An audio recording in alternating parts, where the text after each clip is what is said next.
আসসালামু আলাইকুম। এটা হলো আমাদের সুকুন্দি নগরবাদ পুরুষে কান্দাখরার জামে মসজিদ।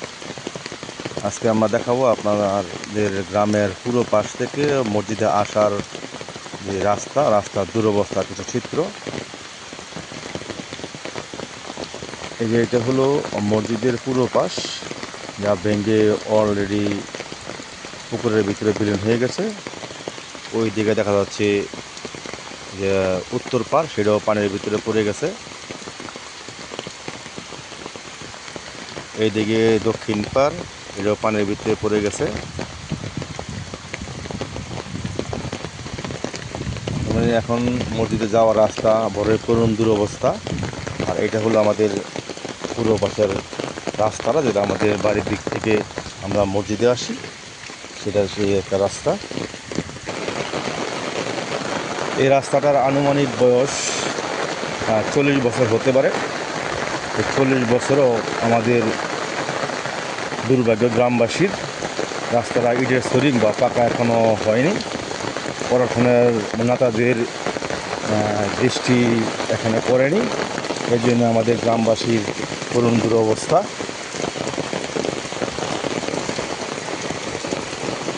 যে প্রবল বৃষ্টির কারণে রাস্তা ভেঙে যাচ্ছে, কিছু কিছু ক্ষেত্রে কিছু কিছু জায়গায় হাঁটার অনুকূল হয়ে যাচ্ছে রাস্তাটা। এই যে এখান থেকে বৃষ্টির পানি পড়ে, বৃষ্টির পানিতে রাস্তা ভেঙে যেতেছে। আরও দুরবস্থা, সামনে আরও দুরবস্থা।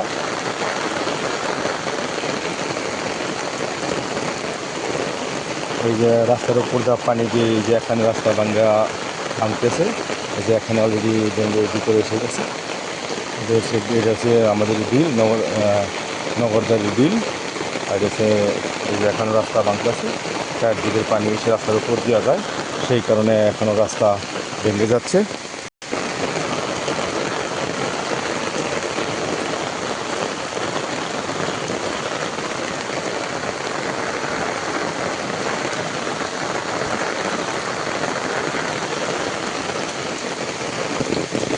এই যে এখানে রাস্তা আরও দুরবস্থা।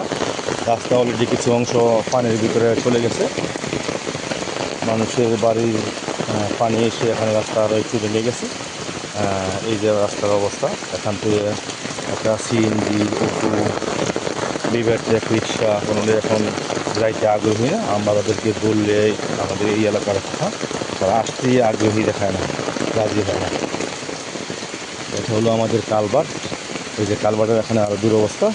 আমরা নিজের চিকিৎসা অর্থায়নে এখানে এবারে বর্ষাকালের আগে মাটি দিয়েছিলাম। সেই মাটি দেওয়ার পরে এখন আরও দুরবস্থা হয়ে গেছে এখানে রাস্তার। এটা হচ্ছে আমাদের কালভার্ট।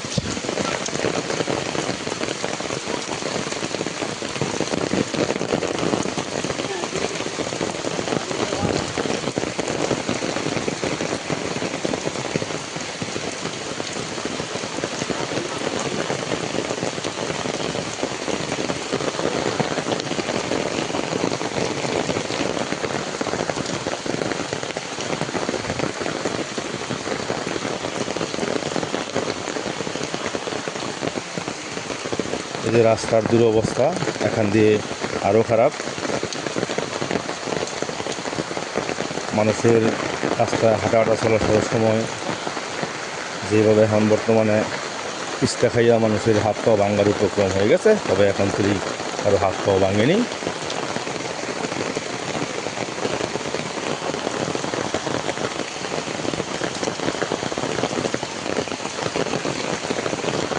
রাস্তার বর্তমানে প্রতিটি অংশেই দুরবস্থা। রাস্তার অবস্থান যায় এই যে এখান থেকে পানি দিয়ে রাস্তা ভেঙে যাচ্ছে। এই যে এখান দিয়ে পুকুরের পানির ভিতরে রাস্তা ঢুকে গেছে।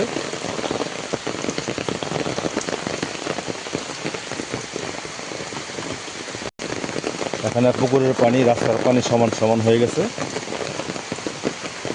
এখন এই রাস্তায় কেউ যদি পিছ থেকে পুকুরের ভিতরে পড়ে যায়,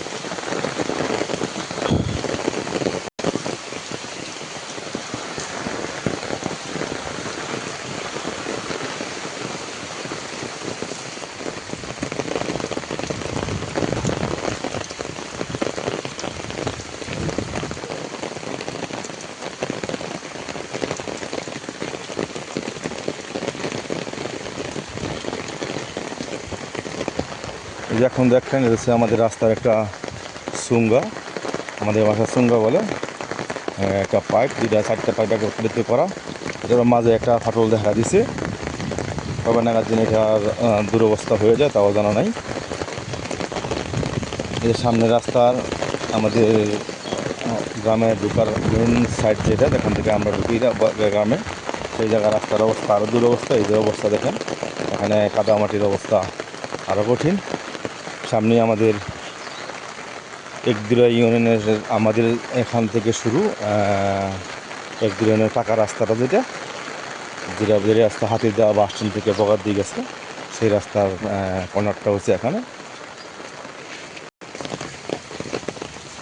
এটা হলো আমাদের পূর্ব পাশ দিয়ে, গ্রাম থেকে পূর্ব পাশ দিয়া পাকা রাস্তায় আসার কাঙ্ক্ষিত সেই পাকা রাস্তা, যে রাস্তাটা হাতিরদা বাস স্ট্যান্ড বা বাজার থেকে বগারদির দিকে গেছে, বগারদি হয়ে বেলাবর সেই পাকা রাস্তা। এটা এই আমাদের স্বপ্নের কাঙ্ক্ষিত সব পাকা রাস্তা। এই জায়গায় আমাদের আসার পরে আমাদের স্বাস্থ্য বোধ করি।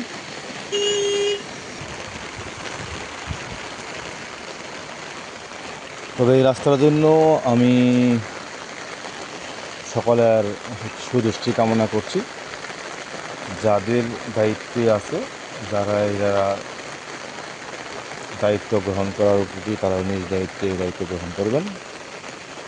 আসসালামু আলাইকুম। এখানেই আমার আজকের ছোট্ট ভিডিওটি শেষ করলাম।